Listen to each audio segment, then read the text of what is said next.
Le langage biblique est unique. Les prophètes et les différents écrivains de la Bible ont été inspirés par Dieu. Cependant, leur langage est humain, mais l'inspiration est divine, ce qui résulte en un genre de littérature unique. Dieu, dans sa parole, utilise beaucoup d'images, des symboles, des métaphores, des allégories, des typologies qui, bien comprises, ont une grande profondeur d'enseignement et une grande cohérence. La typologie biblique est composée de deux éléments, le type et l'antitype. Le type est une représentation imagée de l'antitype. L'antitype est l'accomplissement littéral du type imagé. Je vous donne un exemple. En Jean 1, verset 29. Le lendemain, Jean-Baptiste vit Jésus venant à lui et il dit « Voici l'agneau de Dieu qui ôte le péché du monde. » Ici, l'agneau est le type. Jésus est l'antitype, l'accomplissement littéral de l'image utilisée par le type. En effet, l'agneau offert lors de la fête de la Pâque représentait Jésus qui serait offert pour ôter les péchés du monde. J'aimerais partager avec vous quelques-unes des nombreuses typologies bibliques. Alors, ouvrons la parole inspirée.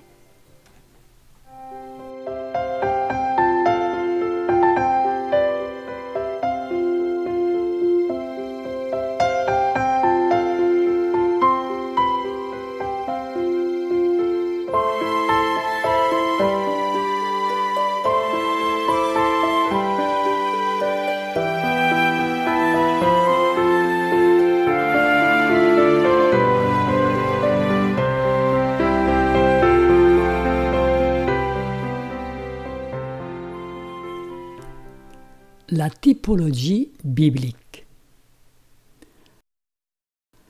Dans les premières pages du récit biblique, nous trouvons la première typologie. Lisons Genèse 3, verset 15. « Je mettrai une inimitié entre toi et la femme, entre ta postérité et sa postérité. Celle-ci t'écrasera la tête et tu lui blesseras le talon. » Dans ce verset, Dieu s'adresse au serpent, à Satan, et il lui prédit son avenir. Plusieurs images sont utilisées. La femme, la descendance de la femme, la descendance du serpent, la tête du serpent qui sera écrasée, le talon de la descendance de la femme qui sera blessé. C'est une typologie du plan du salut en un seul verset. Voyons ces éléments un par un. La femme représente le peuple de Dieu, son Église. Ève est la mère de tous les vivants, la mère de la race humaine. C'est elle qui représente l'humanité égarée, mais objet de l'amour et de la sollicitude divine. Éphésiens 5, 25 nous dit « Marie, aimez vos femmes comme Christ a aimé l'Église et s'est livré lui-même pour elle. » Ésaïe 54, 5 et 6 nous dit « Car ton Créateur est ton époux, l'Éternel des armées est son nom, et ton Rédempteur est le Saint d'Israël. Il se nomme Dieu de toute la terre. Car l'Éternel te rappelle comme une femme délaissée et au cœur attristé, comme une épouse de la jeunesse qui a été répudiée, dit ton Dieu. » Donc la femme, c'est le peuple de Dieu, c'est l'épouse du Christ. La descendance de la femme. De la descendance de la femme, d'Ève, naîtra bien plus tard Jésus, Emmanuel, Dieu avec nous, dont la mission était de racheter l'humanité. C'est lui qui allait écraser la tête du serpent, selon ces images typologiques. Matthieu 1 nous dit « Jacob engendra Joseph, l'époux de Marie, de laquelle est né Jésus, qui est appelé Christ. Et l'enfantera un fils, et tu lui donneras le nom de Jésus. C'est lui qui sauvera son peuple de ses péchés. » Tout cela arriva afin que s'accomplisse ce que le Seigneur avait annoncé par le prophète. Voici la Vierge sera enceinte, et l'enfantera un fils, et on lui donnera le nom d'Emmanuel, ce qui signifie Dieu avec nous. Donc dans cette typologie, la descendance de la femme fait référence à Jésus. La descendance du serpent. Satan est représenté par le serpent, et tous ceux qui suivent ses plans sont sa descendance. Tous ceux qui ne choisissent pas de suivre les voies divines suivent par défaut les voies de l'ennemi. Jésus, s'adressant aux dirigeants de la nation juive, leur dit qu'ils sont la descendance du serpent. Jean 8, 44. Vous avez pour père le diable, et vous voulez accomplir le dessein de votre père. Il a été meurtrier dès le commencement, et il ne se tient pas dans la vérité, parce qu'il n'y a pas de vérité en lui. Lorsqu'il profère le mensonge, il parle de son propre fond, car il est menteur et le père du mensonge. Voilà la descendance du serpent qui va blesser le talon de la descendance de la femme, c'est-à-dire Jésus. Et effectivement, quelques jours plus tard, après cette conversation de Jésus avec les pharisiens, les dirigeants juifs mirent Jésus sur la croix, accomplissant ainsi à la lettre cette magnifique typologie révélée 4000 ans auparavant. La tête du serpent qui sera écrasée. La tête du serpent, comme nous l'avons déjà dit, fut écrasée à la croix. Si vous lisez Colossiens 2,15, il, Jésus, a dépouillé les dominations et les autorités, c'est-à-dire Satan, le serpent, et les a livrés publiquement en spectacle en triomphant d'elle par la croix. Donc Jésus a triomphé de ses autorités, Satan et le serpent, en triomphant d'elle par la croix. Donc c'est une image, la tête du serpent fut écrasée à la croix. Le plan du salut condamna Satan à la destruction, mais il sera effectivement anéanti après le millénium. Si vous lisez Apocalypse 20, verset 10 nous dit « Et le diable qui les séduisait fut jeté dans les temps de feu et de soufre, où sont la bête et le faux prophète, et ils seront tourmentés jour et nuit au siècle des siècles. »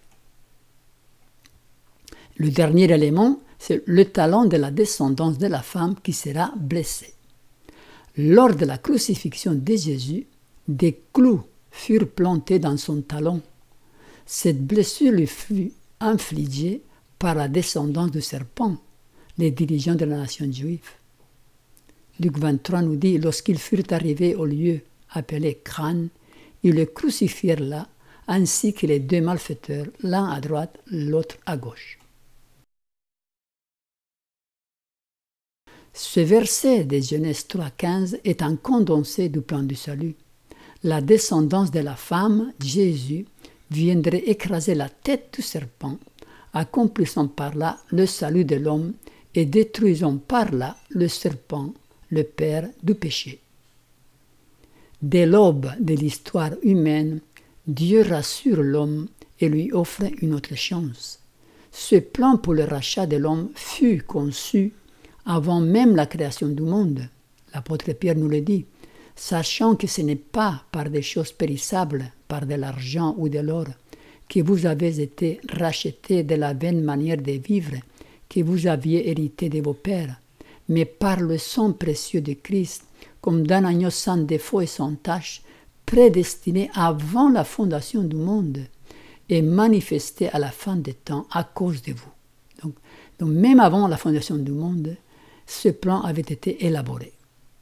Dieu étant omniscient, il savait que l'homme serait trompé par cet ennemi rusé.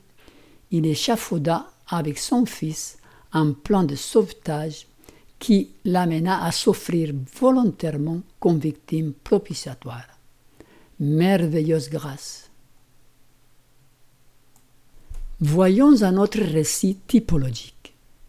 Il s'agit de l'instauration de la fête de la Pâque. On va lire Exode 12, de 3 à 13.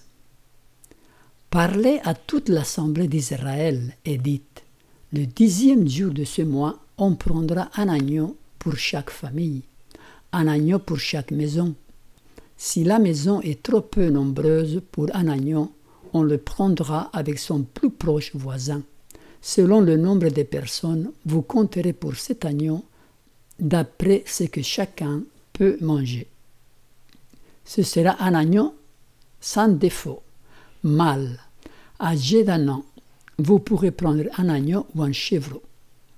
Vous le garderez jusqu'au 14e jour de ce mois, et toute l'assemblée d'Israël l'immolera entre les 2 soirs. On prendra de son sang et on en mettra sous les 2 poteaux et sous les linteaux de la porte des maisons où on le mangera. Cette même nuit, on en mangera la chair rôtie au feu. On la mangera avec des pains sans levain et des herbes amères. Vous ne la mangerez point à demi-cuit et bouilli dans l'eau, mais il sera rôti au feu, avec la tête, les jambes et l'intérieur. Vous n'en laisserez rien jusqu'au matin, et s'il en reste quelque chose le matin, vous le brûlerez au feu. Quand vous le mangerez, vous aurez vos reins sains, vos souliers aux pieds et votre bâton à la main, et vous la mangerez à la hâte. C'est la Pâque de l'Éternel. Cette nuit-là, je passerai dans le pays d'Égypte, et je frapperai tous les premiers-nés du pays d'Égypte, depuis les hommes jusqu'aux animaux, et j'exercerai des jugements contre tous les dieux de l'Égypte. Je suis l'Éternel. Le sang vous servira de signe sur les maisons où vous serez. Je verrai le sang, et je passerai par-dessus vous, et il n'y aura point de plaies qui vous détruisent quand je frapperai le pays d'Égypte. Plusieurs éléments sont à retenir dans cette histoire qui ont une valeur typologique. L'agneau sans défaut, mâle d'1 an. Le sang de l'agneau sous les linteaux des portes. Des pains sans levain, des herbes amères. Le fait de manger à la hâte. La mort des premiers-nés du pays et l'Égypte. Alors voyons ces éléments un par un. L'agneau sans défaut mâle d'1 an représente Jésus, l'agneau offert pour le salut de l'humanité. Comme nous avons déjà lu ces versets au début, le lendemain, Jean-Baptiste, vit Jésus venant à lui et dit « Voici l'agneau de Dieu qui ôte le péché du monde. » Donc cet agneau représentait le sang que Jésus allait verser pour le rachat de l'humanité. Le sang de l'agneau sur le linteau des portes représente l'appropriation personnelle de la rédemption offerte par Christ dans son sacrifice. Nous devons par la confession et la repentance nous approprier du sang de Jésus, le mettre sous la porte de notre cœur pour être protégé du destructeur. Paul nous dit, c'est lui, Jésus-Christ, que Dieu a destiné par son sang à être pour ceux qui croiraient victime propitiatoire afin de montrer sa justice. Donc, nous sommes protégés par le sang de Christ. Romains 5, 8 à 9 nous dit « Mais Dieu prouve son amour envers nous en ce que lorsque nous étions encore des pécheurs, Christ est mort pour nous. À plus forte raison donc, maintenant que nous sommes justifiés par son sang, nous serons sauvés par lui de la colère. » Il y avait aussi des pains sans levain et des herbes amères. Le levain représente le péché. Il nous faut renoncer au péché sous toutes ses formes. Luc 12, 1 nous dit « Jésus se mit à dire à ses disciples, « Avant tout, gardez-vous du levain des pharisiens, qui est l'hypocrisie. » Et Paul nous dit, en 1 Corinthiens 5, verset 8, « Célébrons donc la fête, non avec du vieux levain, non avec un levain de malice et de méchanceté, mais avec les pains sans levain de la pureté et de la vérité. » Les herbes amères, quant à elles, représentent le renoncement, l'humilité, l'affliction. Jérémie 6, 26 nous parle de l'amertume. « Fille de mon peuple, couvre-toi d'un sac et roule-toi dans la cendre. Prends le deuil comme pour un fils unique. Verse des larmes amères, car le dévastateur vient sur nous à l'improviste. » Alors, le fait de manger à la hâte représente notre attitude vis-à-vis de cette vie terrestre qui est passagère. Nous ne devons pas nous attarder dans ce monde plus que le nécessaire. nous marchons vers la terre promise, alors gardons par la foi nos yeux rivés sur la terre promise. La mort des premiers-nés du pays. Les premiers-nés étaient consacrés à l'Éternel, ils lui appartenaient. La mort des premiers-nés des Égyptiens était en quelque sorte une rétribution à la désobéissance. Ceux qui ne se seraient pas protégés par le sang de l'agneau allaient à subir la perte du premier-né. Le premier-né, qui est Jésus-Christ aussi, allait mourir pour nous délivrer de l'Égypte de ce monde. Matthieu 1, 25 nous dit « Mais il ne la connut point jusqu'à ce qu'elle eût enfanté son fils premier-né. » C'est Jésus, auquel il donna le nom de Jésus. Donc il était le premier-né qui s'est sacrifié pour nous délivrer de ce monde. En Nombre 3, verset 13, il nous dit « Car tout premier-né m'appartient. Le jour où j'ai frappé tous les premiers-nés dans le pays d'Égypte, je me suis consacré tous les premiers-nés en Israël, tant des hommes que des animaux, ils m'appartiendront, je suis l'Éternel. » Hébreux 11, 28 nous dit « C'est par la foi qu'il fit la Pâque et l'aspersion du sang, afin que l'exterminateur ne touchât pas aux premiers-nés des Israélites. » Finalement, l'Égypte représente le monde, le péché, l'incrédulité. En Apocalypse 11, on voit leurs cadavres seront sur la place de la grande ville qui est appelée dans un sens spirituel Sodome et Égypte, là même où le Seigneur a été crucifié. Si Sodome est l'image de la débauche, l'Égypte est celle de l'incrédulité et de l'athéisme. Rappelez-vous que le Pharaon ne voulait pas laisser partir les Israélites et il disait « Je ne connais pas l'Éternel ». Hébreux 11, 27 nous dit « C'est par la foi qu'il quitta l'Égypte, sans être effrayé de la colère du roi, car il se montra ferme comme voyant celui qui est invisible. » Donc l'Égypte représente ce monde de péché que Dieu nous appelle à quitter pour aller dans sa patrie céleste. Ces deux récits typologiques se sont accomplis littéralement. Jésus-Christ, l'agneau de Dieu qui ôte le péché du monde, a été crucifié le jour de la Pâque, justement, entre les deux soirs, à l'heure où l'agneau devait être immolé. Le voile du temple se déchira de haut en bas, signalant l'accomplissement typologique de cette fête de la Pâque. L'agneau qui devait être sacrifié dans le temple ce jour-là s'enfuit. Jésus ressuscita le jour des prémices, le dimanche suivant la Pâque. Il monta au ciel et le jour de la Pentecôte, il envoya son Saint-Esprit pour affermir entre les mains des disciples son œuvre sur la terre. Le type a rencontré l'antitype de manière étonnante et personne ne l'a reconnu à ce moment-là. Un autre récit typologique. Il s'agit de la cérémonie de la purification du sanctuaire. Ça se trouve en Lévitique 16, du 6 à 22. Nous allons lire quelques versets, pas tous. Il prendra les deux boucs et il les placera devant l'Éternel à l'entrée de la tente d'assignation. Aaron jettera le sort sur les deux boucs, un sort pour l'Éternel et un sort pour Azazel. Aaron fera approcher le bouc sur lequel est tombé le sort pour l'Éternel, et il offrira un sacrifice d'expiation. Et le bouc sur lequel est tombé le sort pour Azazel sera placé vivant devant l'Éternel, afin qu'il serve à faire l'expiation et qu'il soit lâché dans le désert pour Azazel. Il l'égorgera, le bouc expiatoire pour le peuple, et il en apportera le sang au-delà du voile. Il fera avec ce sang comme il a fait avec le sang du taureau. Il en fera l'aspersion sur le propitiatoire et devant le propitiatoire. C'est ainsi qu'il fera l'expiation pour le sanctuaire à cause des impuretés des enfants d'Israël et de toutes les transgressions par lesquelles ils ont péché. Il fera de même pour la tente d'assignation qui est avec eux au milieu de leurs impuretés. En sortant, il ira vers l'autel qui est devant l'Éternel et il fera l'expiation pour l'autel. Il prendra du sang du taureau et du bouc, il en mettra sous les cornes de l'autel tout autour. Il fera avec son doigt 7 fois l'aspersion du sang sur l'autel. Il le purifiera et le sanctifiera à cause des impuretés des enfants d'Israël. lorsqu'il aura achevé de faire l'expiation pour le sanctuaire, pour la tente d'assignation et pour l'autel, il fera approcher le bouc vivant.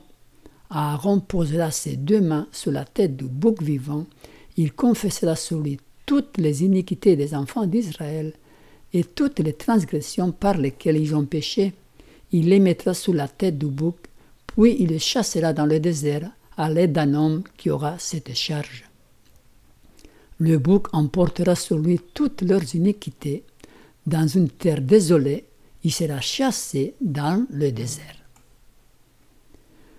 Plusieurs éléments sont à retenir dans cette histoire qui ont une valeur typologique. Le bouc expiatoire pour l'Éternel, le bouc émissaire pour Azazel, les péchés confessés sur la tête du bouc émissaire et le bouc émissaire emporté dans le désert. Voyons-les un par un. Le bouc expiatoire pour l'Éternel représente Jésus-Christ, qui en mourant sous la croix a racheté l'humanité. Son sang est capable d'effacer tous les péchés de ceux qui se répandent et qui les confessent.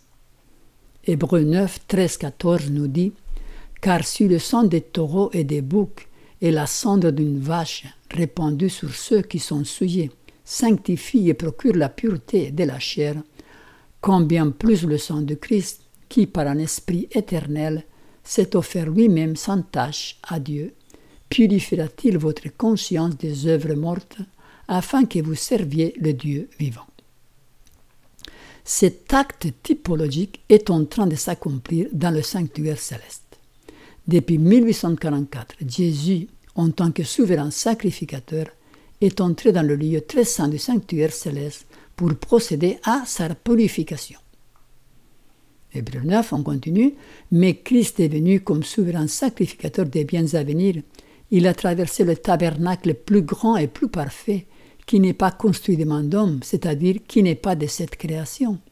Il est entré une fois pour toutes dans les lieux saints, non avec le sang des boucs et des veaux, mais avec son propre sang, ayant obtenu une rédemption éternelle. »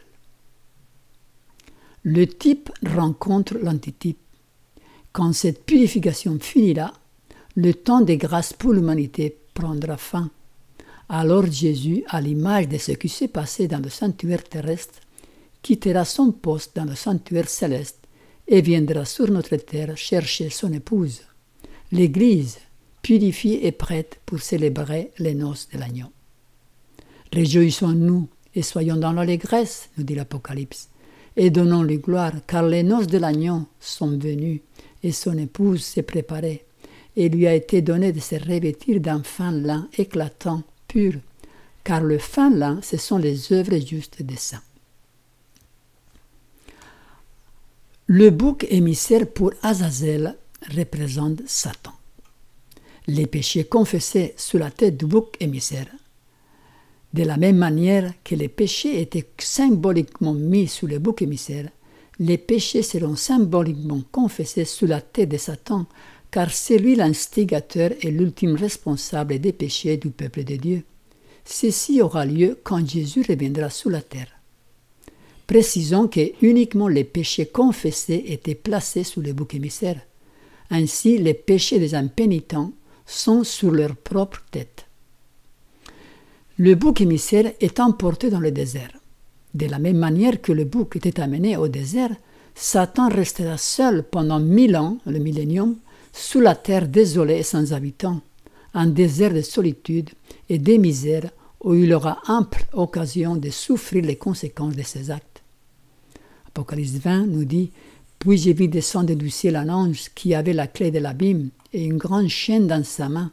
Il saisit le dragon, le serpent ancien, qui est le diable et Satan, et il le lia pour 1000 ans.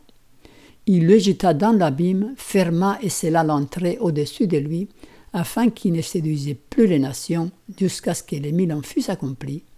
Après cela, il faut qu'il soit délié pour un peu de temps. » Nous voyons dans cette typologie que certains éléments doivent se produire avant le retour de Jésus. Les 3 événements typologiques que nous avons étudiés résument tout le plan du salut. La promesse d'un sauveur libérateur fut donnée à Adam et Ève en Éden. La Pâque préfigurait le sacrifice de Jésus sur la croix et la délivrance qui allait être opérée par le sang de l'agneau. Elle n'était que l'un des événements dans le plan divin. La purification du sanctuaire qui avait lieu vers la fin de l'année religieuse représente l'aboutissement de ce plan. Jésus, par son sang versé sous la croix, est capable de purifier le sanctuaire céleste, ce qui est en train de s'accomplir de nos jours. Cette cérémonie de purification préfigurait aussi l'écrasement de la tête du serpent dans le sort du bouc émissaire, écrasement qui aura lieu à la fin du millénium. Satan sera détruit éternellement. Le plan du salut ne sera achevé que quand tous ces événements auront eu lieu. Voilà en quelques images typologiques le grand plan de Dieu, complexe et fascinant, pour racheter l'homme. Remercions le Seigneur pour ce merveilleux plan de sauvetage et pour les promesses d'une vie éternelle dans son royaume de gloire. Car le salaire du péché, c'est la mort, mais le don gratuit de Dieu, c'est la vie éternelle en Jésus-Christ, notre Seigneur.